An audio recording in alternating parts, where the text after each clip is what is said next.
Asupan MPASI sangat penting untuk pertumbuhan dan perkembangan si kecil. Wajar jika banyak ketakutan yang muncul di benak moms tentang pemberian MPASI. Nah, mulai sekarang nggak perlu khawatir moms. Di video ini semua pertanyaan moms seputar MPASI akan terjawab dengan lengkap dan akurat. Pada 6 bulan pertama kehidupan si kecil, ASI saja memang sudah cukup untuk memenuhi kebutuhan nutrisinya. Namun, saat ia sudah berusia 6 bulan, kebutuhan energi dan nutrisinya meningkat, moms. Sekedar ASI saja sudah tidak lagi bisa mencukupi kebutuhannya. Oleh sebab itu, sejak usia 6 bulan, si kecil membutuhkan makanan pendamping ASI atau yang biasa kita sebut sebagai MPASI. Jika moms terlalu lambat memberikan MPASI kepada si kecil, risikonya dapat menghambat pertumbuhan si kecil, menyebabkan kekurangan zat besi, menghambat fungsi oromotor, sehingga si kecil jadi sering mengeluarkan air liur dan sulit mengunyah. Moms juga perlu tahu risikonya jika si kecil terlalu cepat diberikan MPASI. Memberikan MPASI terlalu dini bisa menyebabkan diare atau konstipasi, meningkatkan risiko obesitas, dan meningkatkan risiko alergi makanan. MPASI idealnya diberikan di usia 6 bulan. Namun, mungkin moms pernah lihat ada anak yang diberikan MPASI di usia 4 atau 5 bulan. Apakah hal tersebut berbahaya? Jika si kecil sudah menunjukkan tanda-tanda sudah siap MPASI, maka dokter bisa saja merekomendasikan MPASI diberikan lebih dini. MPASI paling cepat bisa diberikan saat bayi berusia 4 bulan. Namun, moms harus konsultasi dan mendapatkan rekomendasi dari dokter dulu ya. Apa aja sih tanda si kecil sudah siap MPASI? Pertama, ia sudah bisa duduk dengan leher tegak dan bisa mengangkat kepalanya sendiri tanpa memerlukan bantuan. Kemudian, ia terlihat sudah tertarik dengan makanan dan berusaha meraih makanan yang ada di hadapannya. Tanda lainnya adalah ia seperti enggak kenyang-kenyang, moms. Masih gelisah meskipun sudah diberikan ASI.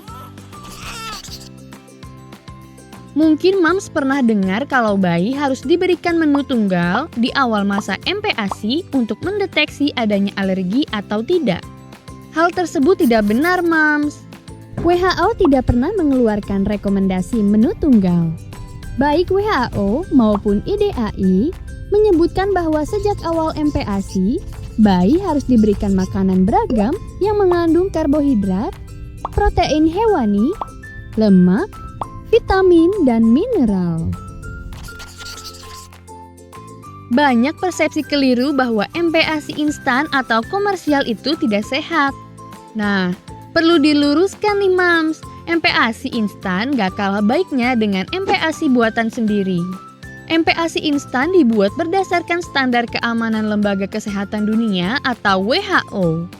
MPASI instan mengandung zat pengawet, tapi zat pengawet yang digunakan aman untuk bayi, jadi moms tidak perlu khawatir.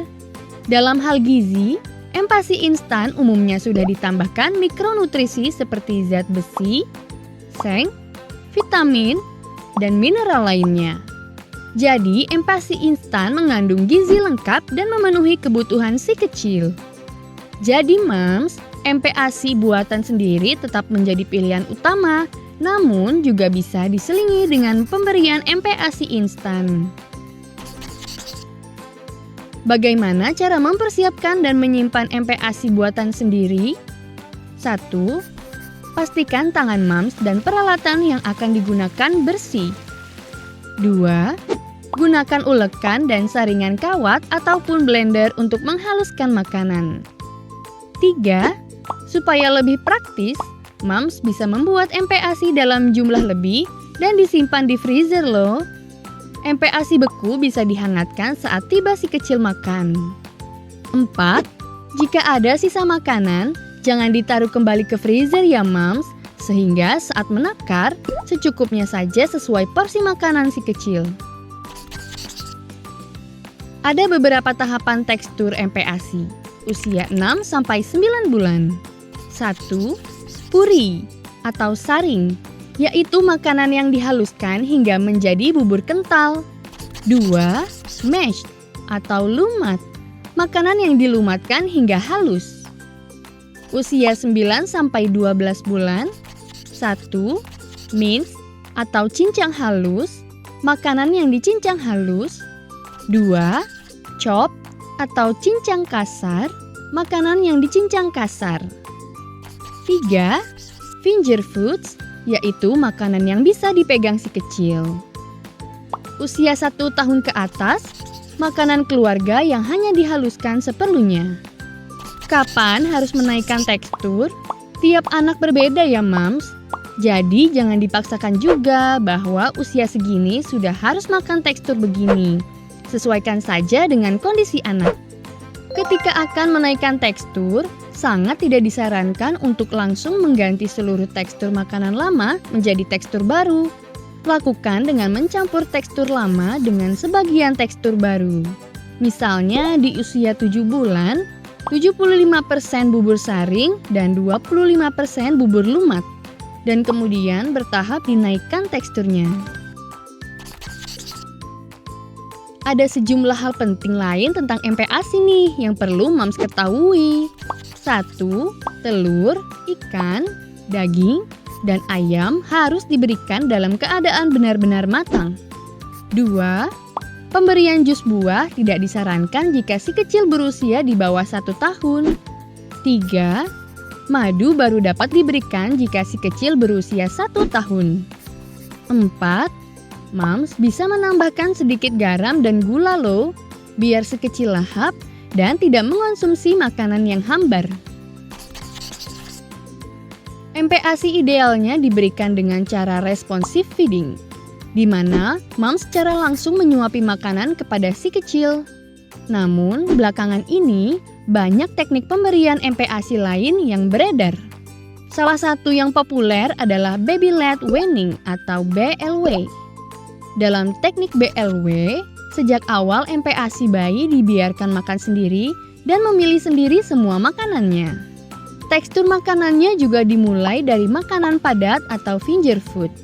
Lalu, apakah teknik BLW ini aman? Menurut penelitian, teknik BLW bisa meningkatkan risiko anak mengalami anemia defisiensi zat besi, berat badan kurang, dan stunting. Selain itu, karena makanan yang diberikan berbentuk padat, risiko anak tersedak juga tinggi. Jadi Mams, para dokter di IDAI tidak merekomendasikan pemberian MPASI dengan teknik BLW. Nah, itu tadi Mams penjelasan lengkap tentang cara pemberian MPASI yang baik dan benar. Pastikan si kecil mendapatkan MPASI yang berkualitas untuk mendukung pertumbuhannya ya Mams.